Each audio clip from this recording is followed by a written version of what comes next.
people would always be kind of surprised when I tell them I don't really know, or like I couldn't tell them exactly how many subscribers I have. Like, how can you not know how many subscribers you have? But most creators don't really focus on that. It's just something that like, oh, I hit this milestone, or it really is something that happens in the background, and it kind of should be, because again, if you focus on the subscribers or money, you're gonna be missing out on the content, which is the most important thing. It's not just that either. It's also the fact that if you are doing your job correctly as a content creator, you physically can't count the number of subscribers, because the closest you can give is a ballpark figure, you know? Like, as we started this podcast about an hour and a half ago, I will have had a certain number of subscribers, and I will have gained however many by the end of this. I didn't know either numbers. I know the rough ballpark of somewhere in the region of 1,010,000 or something, you know? And that's it. Nothing more, nothing less. And when you sit there and you recognize that that's where it is, it just becomes a statistic. It's like counting the number of days that you've lived, you know? Yeah, like, very good way to put it, yeah. You know, it's a passive background thing. And like, yeah, be proud of your numbers for certain, but it's not ever something where, you know, you never sit there and you see someone who is overly proud of their birthday unless there's something which has been quite tragic and has potentially hindered them from getting that far. But, you know, like your average Joe, when they hit the age of 70, has a birthday party and that's it. You know, it's not anything where they sit there and they're like, aha, day 20,000 has rolled around. This is the big one. You know, like it's very different in that respect. Like counting the individual things, it's not the way things go. I don't think it's the way that human brains process things either, if I'm being brutally honest. Yeah, you're very right. It's like the older you get, the less you really make a big deal of birthdays, but then you do kind of appreciate them more, because obviously you're grateful to make it to another year. It's something you should be. Obviously being alive is such a rare and special thing, so simply just getting to see another year is always a blessing. But very similar to how you said, is that if you ask someone how they feel when they're age 25 and 364 days, and then when they turn 26, they feel the same, no different. The same way you said when you hit 999, you feel no different. But when those milestones check over, it kind of makes it real. It's like, oh, now I'm 26 years old, but you still feel the same as you did yesterday, which is interesting. Oh yeah. Yeah, 100%. And you know what? I bet that if you ask any content creator who spent enough time grinding, I mean, Lord knows I spent 10 years to get here, but you know, any content creator who's been at this long enough and has been in the game for the amount of time that we have understands that 1 million is just another number, as silly as that sounds to people. And I know going from 6 figures to 7 figures is monumental. It is remarkable. It is something definitely shouldn't be underestimated. But in terms of how it changes the person, if you're doing your job right, by the time you get here, it shouldn't change the way that anything operates at all. Yeah. You know, you got there in the first place by presenting a good formula for content. Keep doing it. It's a sign you're doing something well. And exactly. It's just clean to see the 1M, just the... that's the nice blah, too. blah, blah, yeah. K. It's just the 1M, nice and clean. Oh, yes, absolutely. I'm actually going to take a look at where I am right now on that count. Yeah, I was roughly in the right ballpark. 1,007,000, apparently, seeing as we're talking about the actual numbers. And after Lightfall, it is only going to go up and up and up. Ah, yes. What advice... I was going to say, what advice would you have for any aspiring content creator that might be on the grind, whether they're very early or kind of midway through to not really hit 1 million subscribers, but I guess make enough content that you might hit 1 million subscribers? Because again, the number isn't the goal. The content is what gets you there. But what kind of advice would you have as someone who has hit that milestone? Oh, gosh.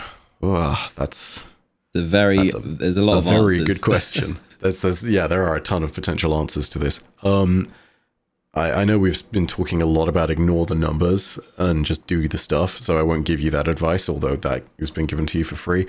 What I would sit there and say is don't be afraid to experiment until you find your niche and to take leaps of faith. I know that the big turning point for my channel was around about the launch of Destiny 2. And the reason I say that is because I started technically covering lore in Taken King, and it was a video kind of format that I would do every once in a while that was getting good views, but I wasn't sure I should completely jump into it, so I did half and half. I did lore and I did news content. I only started to become the lore guy when Destiny 2 launched, and that's when I was like, okay, screw it, we full send, we do everything on lore. And that was, I mean, to this day, it is one of the best performing months in its period of 2 months in the channel's history.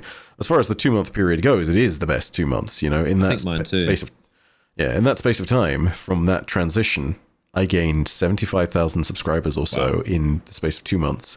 And it became a period of 2 months where I think it was close to 9 or 10 million views. Yeah. So you're looking at something there, and if you are charting a course, like there are moments when you can clearly take a leap of faith and experiment, and doing that can be the most rewarding thing. And another example from someone who's also become quite successful is Mtashed. When the time presented itself, he moved from core Destiny content and started making content on Genshin Impact. And regardless of where you are with regards to Mtash, that game, his content, his presentation style, which is going to be different regardless of any YouTuber you watch, it was remarkably successful, and he clearly found a niche that worked for him because he exploded. He was getting millions of views every video at a certain point.